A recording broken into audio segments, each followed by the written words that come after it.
ঐতিহ্যবাহী উপজেলা কুষ্টিয়া জেলার মিরপুর উপজেলার কোরশা ইউনিয়ন কর্তৃক আয়োজিত আজকের এই ঈদ পুনর্মিলন অনুষ্ঠানের সুযোগ্য সভাপতি উপস্থিত আছেন। আজকের এই প্রোগ্রামের সুযোগ্য প্রধান অতিথি,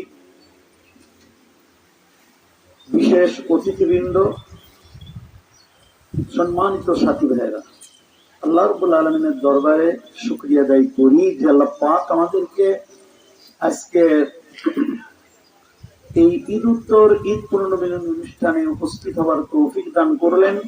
সে আল্লাহর শুকরিয়া আদায় করি, আলহামদুলিল্লাহ। শতকোটি দরুদ ও সালাম বিশ্বনবী মুহাম্মদ রাসূলুল্লাহ সাল্লাল্লাহু আলাইহি ওয়াসাল্লাম।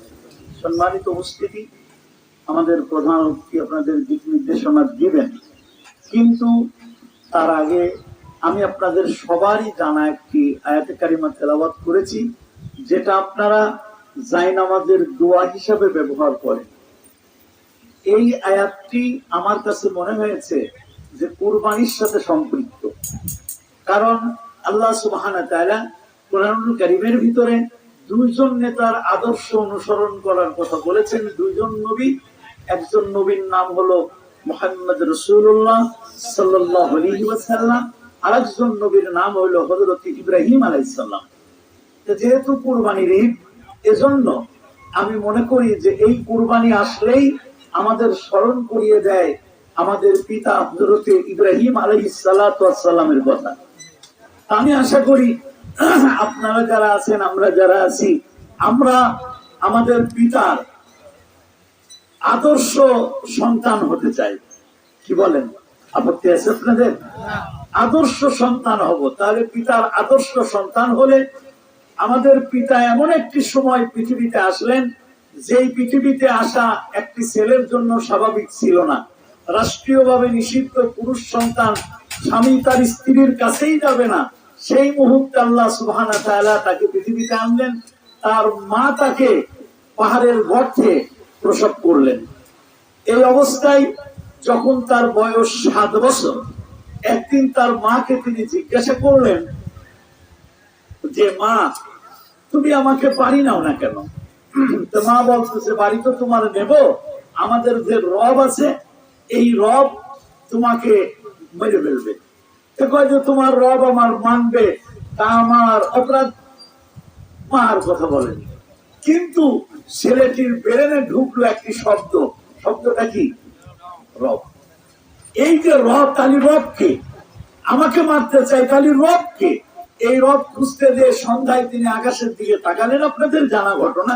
তারকার দিকে তাকিয়ে সেটাকে রব হিসাবে অভিহিত করলেন। তারকা ডুবে গেল, চন্দ্রকে রব বললেন, চন্দ্র ডুবে গেল। সূর্যকে রব করলেন, সূর্য ডুবে গেল। এরপরে তিনি যা করলেন সেটাই আমাদের জায়নামাজের দোয়া হিসাবে পরিচিত আয়াতে কারিমা। সেটা কি?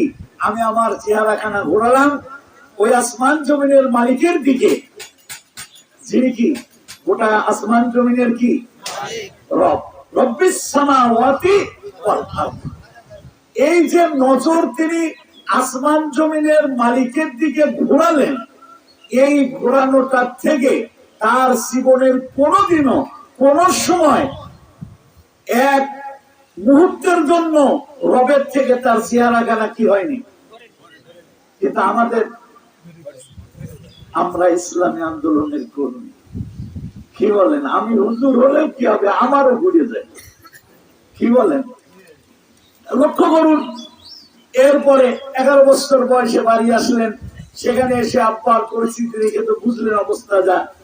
এরপরে তিনি 14 বছর বয়সে তার আব্বা যখন তাকে মনে করলো যে ছেলে তো আমার লাইনে রাখা দরকার, কারণ আমি নমরুদের ধর্মমন্ত্রী, আমার ছেলে যদি এটা হয় তাহলে তো আমার চাকরি থাকবে না।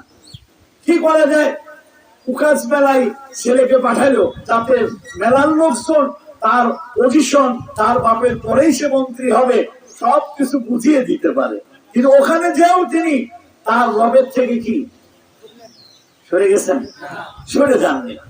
এরপরে তারপরে আগুনের সামনে এসে কি সরে গেছে?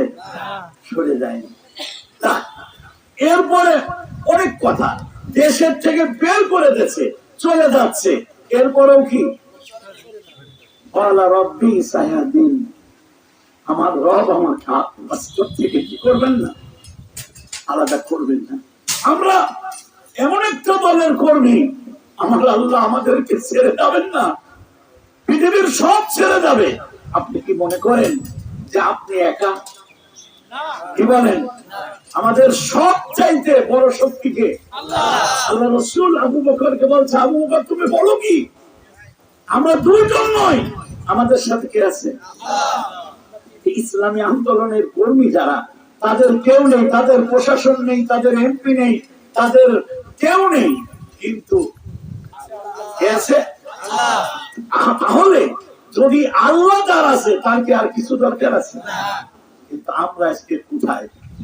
আমরা দলের কর্মী হিসাবে অভিহিত হওয়ার পরেও আজকে সঠিকভাবে আল্লাহর কাছে নিজেকে সুপে দেওয়া না দেওয়ার কারণে আজকে এই দেশে কি,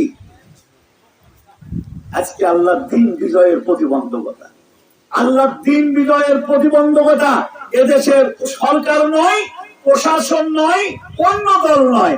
আমি মনে করি যে আল্লাহর দ্বীন বিজয়ের প্রতিবন্ধকতা ইসলামী আন্দোলনের কর্মী যারা আছে, তারা নিজেকে সুপে দিতে ব্যর্থ হওয়ার কারণে আল্লাহর দ্বীনের বিজয় আজকে থেকে যাচ্ছে।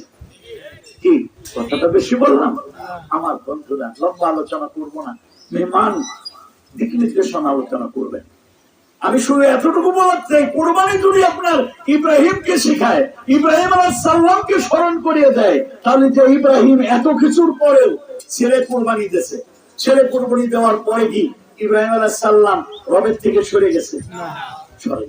120 বছর বয়সে এই ইব্রাহিমকেই আল্লাহ আবার বলছেন, ইয ক্বালা লাহু রাব্বুহু আসলিম, ইব্রাহিম তুমি আত্মসমর্পণ করো। কি করো?